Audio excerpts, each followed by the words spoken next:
अब वो घर में गए तो उसके पिताजी बैठे हैं, आवा साहब बैठे साहब। तो उन्होंने कहा हम आपके बेटे का हाथ मांगने आए, रिश्ता मांगने आए, दोगे आप? देखा साहब हम गरीब आदमी, आपकी इच्छा से देख रहा भाई नंगी कन्या। अब बोरे मन बैठे हैं, बोरे में आज पता है अगर किसी के घर में बोरे तो बात छोड़ा, 100 रुपये अच्छे स्टूडेंट का नहीं होगा तो नहीं। तो उन्होंने कहा ठीक है, बातचीत होगी, चलिए रिश्ता पक्का हो गया। तो उसने कहा अब हम भात खा करके जाएंगे। जब भात खा देते थे तो रिश्ता पक्का, नहीं तो भात हर जगह भी नहीं खाते। अब तो लोगों को पता ही नहीं है, भक्षा बख्शी पड़े हुए, पता ही नहीं कब खानी, क्या खानी, कौन खानी, पता नहीं। आप जो समझते हैं तो रिश्ता ऐसा हो तो चावल तभी खाएंगे। अब जो बने हुए रिश्तेदार हैं उनके यहाँ तो खाएगा व्यक्ति, लेकिन जहाँ अपरिचित स्थान पर जाएंगे तो वहाँ भात तब खाया जाता था। तो उन्होंने कहा ठीक है। अब इन्होंने कहकर भीतर गए और कोठार पर साक्षी निकाले, घरे चौक घरे साक्षी निकाले गए और वो निकाला पर कोटन ले। तो उन बोले कि अब आज से हमारे बारे बन लिए हैं, हम लोग सुना दिएगा बार, हमको भैर बेटे लोग बता दिएगा बार। तुम्हें पर चोरी भी पहरा दे, मेरे हिसाब से नाम चोरी पहरा दे, 12 चोरिया पर 12 चोरिया। तब चल बेटे खाओ बनो कन बनो जरा सगोर देखो, सगोर देखना है बेटे सही इसको कि नहीं। अब वो गए साहब, अब वहाँ गए गिंजावा लेके गए, वो से लेके गए वो खरीद उल ख्यालम गए और उल ख्यालम जो कोटन ले और एक दिन था किनारे बेटी खड़ी के और वही खड़ी के पर वे का पिताजी के कोई माजी विश्वास ससुर जो बैठा। अब वो कोटन लगे छम छम छम और कोड़ भी बोले चीज चीज क्यों तो बहुत आवाज हो, लेकिन सगाई निकाल गए चल फिर हुए क्या करी कि 2 चोरी 3 चोरी अलग अलग किनारा दे कि रही कि छमड़ो कम बोलो यह न पता चलो गई होगा या कुछ नहीं। अब सांपों को खाए अगर जोड़ो रलो कठिन तो भयो ना रज्वा सर्ववत बद वो जो सांप ने जिसको काटा होगा अगर वो कहीं पे रस्सी भी दे देगा तो वो तो सांप ही महसूस होता है। इसलिए उसने कहा हम पहले कभी ऐसे ना हो बना हुआ रिश्ता फिर टूट जाए, लेकिन ये कानों के पक्के थे। हाँ कानों का कच्चा नहीं होना, अपना मन चित्त पूर्ण मनोयोग के साथ हम जिसको ग्रहण करें वही हम जीवन में यापन भी करें। इसलिए उसने कहा चलो अब वो फूट रही फिर आवाज हो रही, फिर 6 चोरी मतलब 6 रह गया तो आवाज कम हो रही और दत्तात्रेय जी वो फिर किनारा में बैठा डोकरा मजे और ये सब देखना लगा और देखने कह रहे हैं। फिर जो है आवाज हुई और फिर जो है इस प्रकार से चलते चलते फिर आगे बढ़े, वो कोट रहे आवाज हो रही। अब जो है ऐसा होगा, अब हाथ पर 3 चूड़ियां रख दी, 3 निशान पर और 3 निशान पर। अब आवाज हो रही है लेकिन कम हो रही है और दत्तात्रेय जी अपने पर घटा रहे हैं। अगर जीवन में भगवान की तपस्या कर रही है तो अगर हम 3 रहेंगे तो झगड़ा होगा। बोलो हाँ ना, झगड़ा होता है भाई, दुइयों के दोने दोस्त है, तीसरा के बात होगा झगड़ा होगा। अगर 3 होंगे तो झगड़ा होगा। अब 2 चूड़ियां रख दी, आवाज हो रही है तो 2 होंगे तो गपशप लगेंगे। मतलब भगवान की भक्ति में अगर 2 रहेंगे तो गपशप होगी। भगवान की भक्ति न तो 3 में होगी न 2 में होगी। ईश्वर की आराधना और अगर भक्ति करनी है तो फिर एकांत में करनी है,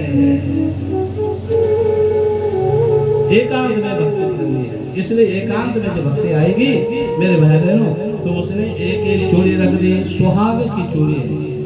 एकांत में जो है एक चोरी अब सुंदर उस साथ के कोटिया अनुसार फट गया लेना भीतर ले आए, भीतर लेते हैं बेटा सुंदर। अब वे भाप की खुशबू साहब ने देखा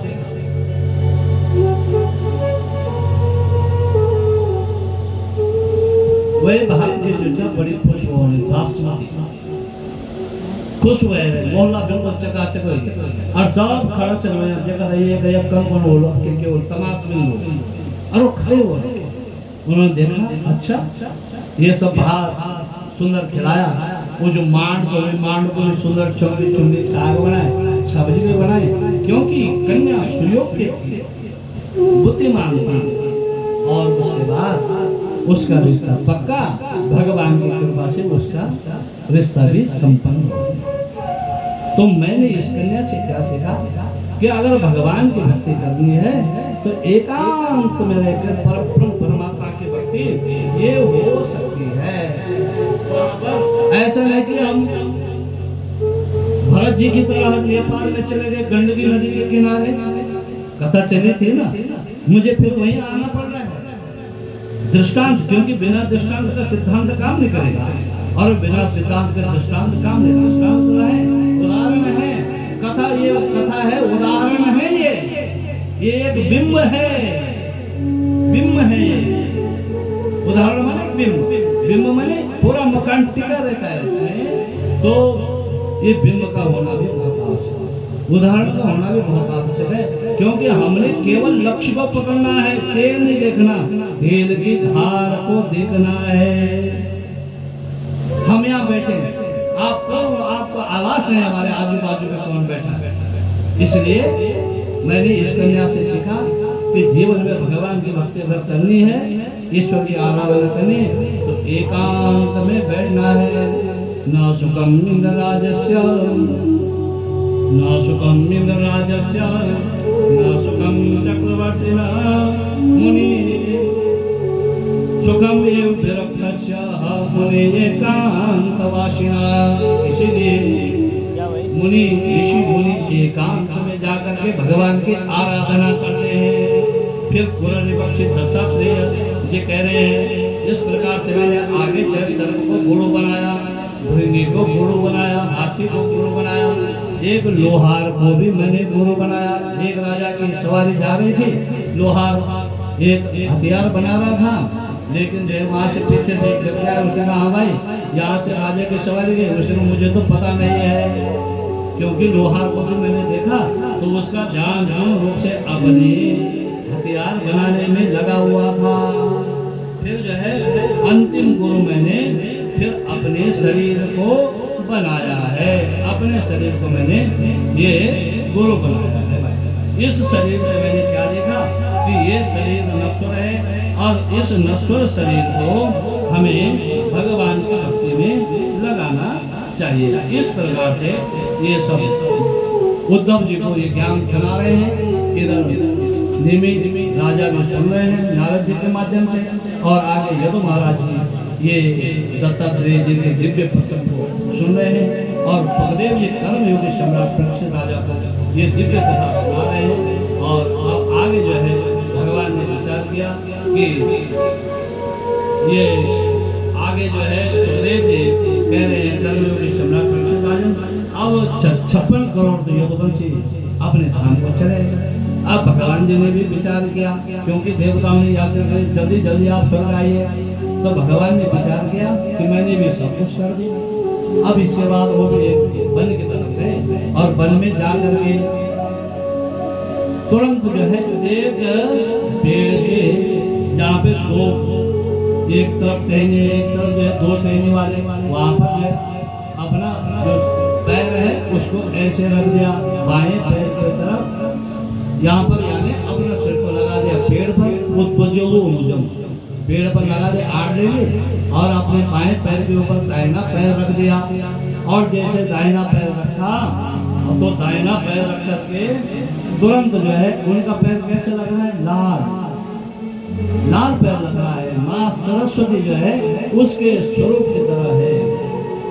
माँ पैर दरे प्रमुदिष्टम कामेशा सततो में जाहि तम परमुद्यता सर्वं सुकृति नाम पदम। अब जो है भगवान जी ने विचार किया कि भाई अब मुझे यहाँ से चलना चाहिए। तुरंत एक शिकारी और शिकारी आकर के देखा उसने ये तो मृग की तरह लग रहा है, और तुरंत उसने अपना बाण छोड़ा और बाण छोड़ करके भगवान श्री कृष्ण के पैर में लग गया। जरा नाम का ये शिकारी था, जरा नाम का शिकारी, उसने भगवान के पैरों पे तीर मार दिया और तुरंत आए। उसने कहा आए वहां पे आए, वो तो शिकार खेलने आए हुआ था। उसने देखा कि अब जो है मेरे से बहुत बड़ा गलत हो गया, पाँव में गिरा। उस जगह प्रभु आप मुझे दंड दे दीजिए, जो भी देना है। उस जगह नहीं नहीं नहीं, ये सब तुम मेरी प्रेरणा से ये काम हुआ है, मेरी प्रेरणा से ये काम हुआ है, इसलिए भाई इसमें तुम्हारा दोष नहीं है। पता है ये मेरा दोष इसलिए है, मैं इसलिए कह रहा हूँ कि राम काल के समय मैंने भी है ना, मैंने भी बाली को मारा था छिप करके, क्योंकि उसके पास दुगनी ताकत जिससे युद्ध करता था उसके आधा ताकत बाली पर आ जाती थी। इसलिए मैंने धर्म की रक्षा करने के लिए ये सारे काम किए। तेरा दोष नहीं, तो सीधा बैकुंठ में लोग जाएगा। और इस प्रकार से यहाँ पर भगवान श्री कृष्ण अपनी लीला को संपन्न करके आगे और आगे बैठ गए, वहाँ पे लीला को संपन्न करते हुए आगे बढ़ गए। अब देखिए भगवान के और बलराम जी जो थे वो इससे पहले शरीर में जा करके वहाँ बलराम भी अपने धाम को चले गए। बोले नारायण भगवान थाली पर जो तेल वगैरह ले जाना, हाँ तो बस ले जाइए। बोलो हरे